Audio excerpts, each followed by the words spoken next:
আজকে রবিবার সবাই জানো তো, দেখতেই পাচ্ছ কালকে তোমাদের কাকু এই সোয়েটারটা আমাকে এনে দিয়েছে। তো হঠাৎ করেই ঠিক হলো যে ঘুরতে বেরোবো দুজনে। তো মনটা ভালো লাগছিল না, তবুও ভাবলাম না, রবিবারটা মিস করা যায় না। তো চলো কাকুর নতুন দেওয়া সোয়েটারটা পরে নিই। তো দেখো সোয়েটারটা পরে কেমন লাগছে, আশা করি ভালো লাগছে। হ্যাঁ, আমারও ভালো লাগছে। লং সোয়েটারটা বেশ, খুব কালারটাও ভালো লাগছে। তো কেমন লাগছে অবশ্যই তোমরা কমেন্টে জানিও। কাকুর পছন্দ, দেখে নাও। হ্যাঁ, তো পড়া হয়ে গেছে, এবার দেখি কাকু রেডি হয়েছে নাকি। দেখছি হ্যাঁ, কাকু রেডি হয়ে গেছে। কাকু কাকু নেমে এসছে। তো দেখতেই পাচ্ছ এখন জ্যাকেট নিচ্ছে। তো চলো এখন কে কে আমাদের সাথে যাবে সবটাই তোমাদের শেয়ার করব। বেরোনো যাক, বাইরে বেরিয়ে যাই। তো দেখতে পাচ্ছ চলে এসেছি রাস্তায়। তোমাদের কাকু আছে, আর এই যে অফিসের দাদা, তোমরা আগেও আমার ভিডিওতে দেখেছো, মেলার ভিডিওতে দাদাকে। তো সুভাষ দা, এই দাদাটার নাম হচ্ছে সুভাষ দা। তো সুভাষ দাও যাচ্ছে আমাদের সাথে। এই যে গাড়ির কাছে চলে এসেছি, কেপিএস মলের সামনে আমাদের গাড়িটা থাকে। তো এখানেই ড্রাইভারের বাড়ি। তো আমরা গাড়ির মধ্যে উঠে পড়েছি। এখন আমরা রওনা দিয়েছি কোথার উদ্দেশ্যে, মানে কোথায় যাওয়ার উদ্দেশ্যে। তো চলো, দেখতেই পাচ্ছ সুভাষ দা সামনে বসেছে আর পেছনে রয়েছি আমরা, আর ড্রাইভার গাড়ি চালাচ্ছে। তোমাদের কাকু কিন্তু গাড়ি চালাচ্ছে না। তো এখন বাইরের থেকে তো এত সুন্দর দৃশ্য, সত্যি না নিলে নয়। তো তাই ভাবলাম যে তোমাদেরকে একটু শেয়ার করি। তো চলো যাচ্ছি। কোথায় যাচ্ছি অবশ্যই নজর রাখো। হ্যাঁ, দেখতে তো পাবেই, কারণ আমি যাচ্ছি যখন তোমাদেরও তো নিশ্চয়ই দেখাবো। তো চলে এসেছি, দেখতে পাচ্ছ এটা কোথায় বলো তো? এটা হচ্ছে সিমলা কালীবাড়ি।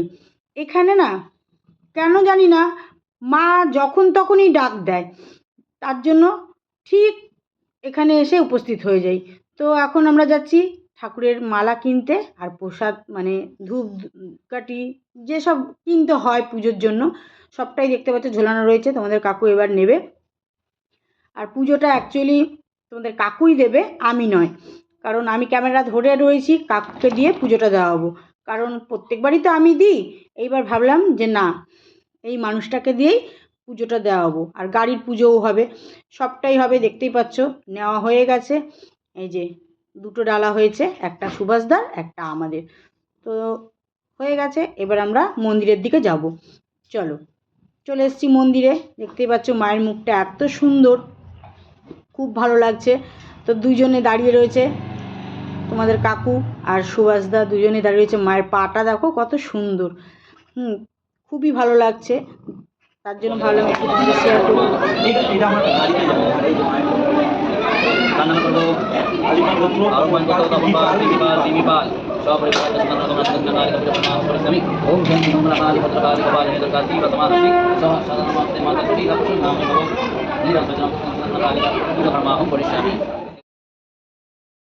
তোমাদের কাকুর পুজো দেওয়া হয়ে গেলো, এবার সুভাষদা পুজো দিচ্ছে। তো দেখতেই পারলে, মানে মন্ত্রটা আমি তোমাদের শোনালাম। যেহেতু কাকু পুজো দিচ্ছে, তিনজনের নামই কিন্তু পুজো হয়েছে। রিমির নামেও পুজো হয়েছে, তোমাদের কাকুর নামেও পুজো হয়েছে, আমার নামেও পুজো হয়েছে। তিনজনের নামেই তোমাদের কাকু পুজো দিয়েছে। তো বুঝতেই পারছো, বাবা তো শত হলেও বাবা। আর এখানে এই যে দেখতে পাচ্ছ, এখানে যার যা মানে মনস্কামনা পূরণের জন্য ঢিল বেঁধে দিয়ে যায়। তো সেই ঢিলটা তো তোমাদের কাকুকে দিয়ে বাঁধাবো না, আমি বাঁধবো। তাই ভাবলাম তোমাদের কাকু আগে ঠাকুরের কাছে ধূপকাঠিটা দেখিয়ে নিক। তো চলো দেখাচ্ছে, দেখতেই পাচ্ছ। তারপরে এবার আমি এই যে ঢিলটা বাঁধছি। বলো তো আমার মনে কি কামনা আছে, কিসের জন্য ঢিল বেঁধেছি, তোমরা কি কমেন্ট করতে পারো? না তোমরা অনুভব করতে পারো? যেটাই পারবে অবশ্যই কমেন্টে জানিও। তো চলো এবার গাড়ি পুজো হচ্ছে। তো গাড়ি পুজো তো অলরেডি শুরু হয়ে গেছে, আমার আসতে একটু লেট হয়ে গেল। তো দেখতে পাচ্ছ গাড়ি পুজো প্রায় শেষ হয়েই গেছে, হয়ে গেল গাড়ি পুজো, মানে নিমিষের মধ্যে গাড়ি পুজোটা হয়ে গেল। আর আমি রয়েছি গাড়ির সামনে, আর এখানে তো প্রচুর ভিড়, প্রচুর ভিড়, মানে আজকে মনে হয় বিয়ের সিজন ছিল। তো অনেক অনেক দেখতেই পাচ্ছ সব সেজে গুজে চলে এসেছে অনেক। এখানে নাই নাই করে 4-5টা বিয়ে হচ্ছে। এই যে বসে গেছে একটা, একটা বিয়ে হয়ে চলে গেল, আরও লাইন দিয়ে সব দাঁড়িয়ে রয়েছে। ওই যে দেখতে পাচ্ছ, মানে প্রচুর ভিড়। এখানে সব বিয়ে থাওয়া দেওয়া হচ্ছে, সেগুলো তোমাদের একটু শেয়ার করলাম, ভাবলাম তোমাদেরও একটু দেখাই, ভালো লাগছিল দেখতে। তারপর পুজোও হয়ে গেল।